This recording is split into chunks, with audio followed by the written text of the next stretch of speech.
Hello and welcome to Tag Tuesday, in which I present the Doughnut Book Tag.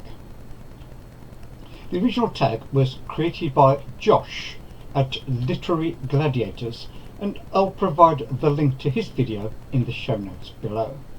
I was tagged by Tia and all the books. See her link in the show notes below. I'm going to have to admit right from the start that I don't understand what all the different names of the donuts mean, as I'm not a donut eater in general, although I did eat a few ordinary donuts which I assume are classic donuts when visiting Eastbourne Pier many years ago. So prompt number 1 is classic. A classic book you feel everyone needs to read.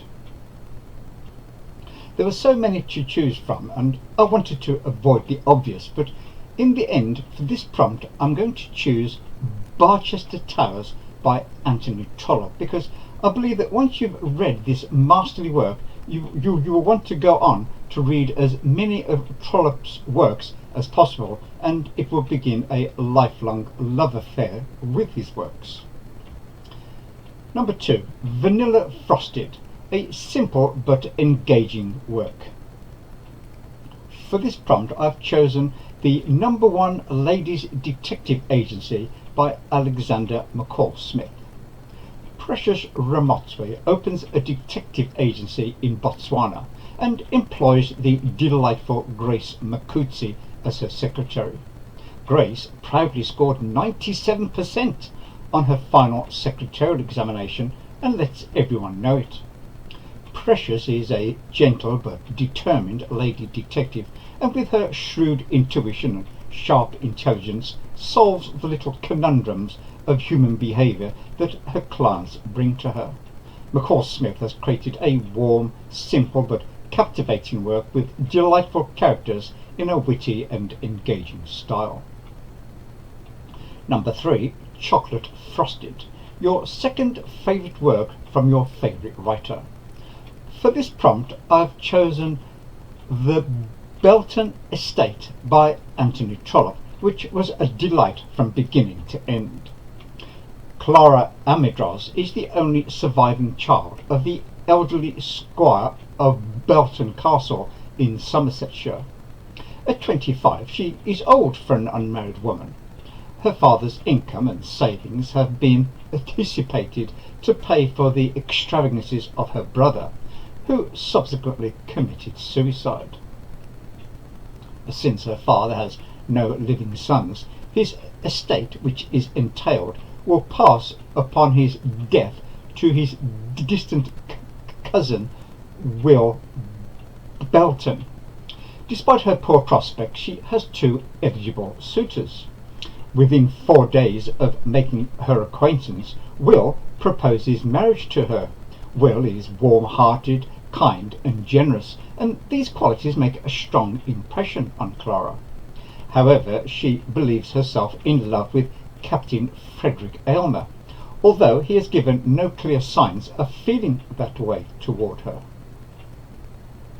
Aylmer is impeccable in his manners, smooth, urbane, well-read, and a member of Parliament. Compared to him, Will is awkward and unpolished. Clara rejects Will's offer, urging him to regard her as a sister. Not long thereafter, Aylmer proposes to her and she eagerly accepts. However, her happiness is short-lived. Her new fiancé proves shallow and cold, more concerned with his own comfort than with her happiness. Moreover, he expects her to subject herself to his domineering mother. Mr. Amidros dies, and although Will offers to allow Clara to remain at Belton Castle, she goes to live with the Aylmer family in Yorkshire. Lady Aylmer, who wants her son to marry money or a title, exerts herself to make Clara miserable there, and Captain Aylmer offers no support to his betrothed. For Clara, the final straw comes when Lady Aylmer demands that she sever her ties with a friend, a Mrs. Askerton, whom Lady Aylmer has learned left an abusive, drunken husband in India and lived with Colonel Askerton for several years before the death of her husband freed her to marry him. Clara is duly appalled by her friend's past immorality, but cannot bring herself to cast off someone who has come to depend on her friendship. Pressed relentlessly on the subject by Lady Aylmer, she declares an end to her engagement to Captain Aylmer and returns to Somersetshire, where she accepts the hospitality of the Askertons. Will has never ceased to show his love for Clara, and she realizes that he is worthy of her love. However, she believes that it would be wrong to transfer her affection from one man to another. Only after Mrs. Askerton and Will's sister Mary persuade her that it would be unjust to withhold her affection from Will can she bring herself to put aside her scruples and accept him. Marital bliss ensues. Number 4, Strawberry Frosted. A lesser known or studied work from a known writer you feel should be read and studied more frequently. For this prompt I'm going to choose the collected plays of W. Somerset Maugham.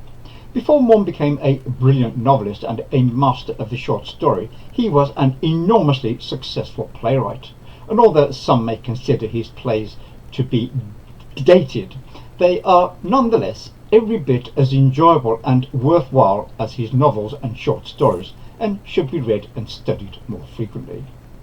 Number 5, Glazed, a writer that immediately immersed you. For this prompt I'm going to choose Colin Dexter for his Inspector Morse novels. I've only read 3 of the 13 novels thus far, but I was immediately captivated by Dexter's style, characterization and sharp intelligence. Number 6, Jelly, a work that contained more than you expected. For this prompt I'm going to choose The Last Cavalier by Alexander Dumas. I suppose I was expecting another Three Musketeers type novel. I wasn't expecting the rich and rewarding survey of Bonaparte's rule as first consul, and then the adventures of the Comte de Saint-Hermin during the reign of Napoleon as Emperor of the French. Every chapter contains meaty matter, either delightful, entertaining incidents, interesting characterization, or witty and informative dialogue. This final work of Alexander Dumas is the work of a master writing at the height of his powers, and he exceeds all expectations with this superb work. Number 7, Boston Cream, a scholarly work you would recommend to a casual reader. For this prompt I'm going to choose Churchill's Black Dog and Other Phenomena of the Human Mind by Anthony Storr. This book is scholarly without being academic, heavy or impenetrable. The subjects are fascinating and Storr's style is engaging, and the book is divided into 14 essays on the theme of creativity. Number 8, Cruller, a work that makes you think of France. For this prompt I've chosen The Scarlet Pimpernel by Baroness Orczy. Her novel is set during the Reign of Terror, following the start of the French Revolution. The title is the nom de guerre of its hero and protagonist, a chivalrous Englishman who rescues aristocrats before they are sent to the guillotine. Sir Percy Blakeney leads a double life, apparently nothing more than a wealthy fop, but in reality a formidable swordsman and a quick-thinking escape artist. The band of gentlemen who assist him are the only ones who know of his secret identity. He is known by his symbol, a simple flower, the Scarlet Pimpernel. Marguerite Blakeney, his French wife, does not share his secret. She is approached by the new French envoy to England, Chauvelin, with a threat to her brother's life if she does not aid in the search for the Pimpernel. She aids him and then discovers that the Pimpernel is also very dear to her. She sails to France to stop the envoy. Orczy's premise of a daring hero who cultivates a secret identity disguised by a meek or ineffectual manner proved enduring. Zorro, the Shadow, the Phantom, Superman and Batman followed within a few decades, and the trope remains a popular one in serial fiction today. Number 9, Powdered Sugar, a work that left you with evident emotions.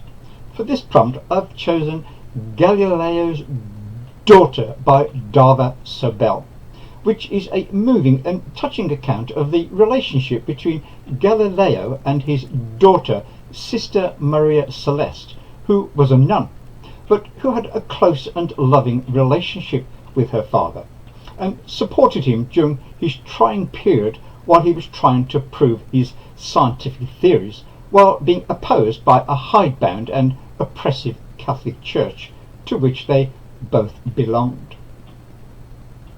Number 10, Cider, the perfect reading material to read in front of a fire in autumn. For this prompt, I considered trying to think of something cosy, but this is a mistake. When you are sitting in the warmth, security and safety of your own home on a dark autumn night, it is the perfect time to read something that is slightly out of your comfort zone, because you know that it cannot harm you. So for this, I've chosen Tales of Mystery and Imagination by Edgar Allan Poe. 11, Doughnut Hole, a collection of short, accessible works or sections that you've enjoyed.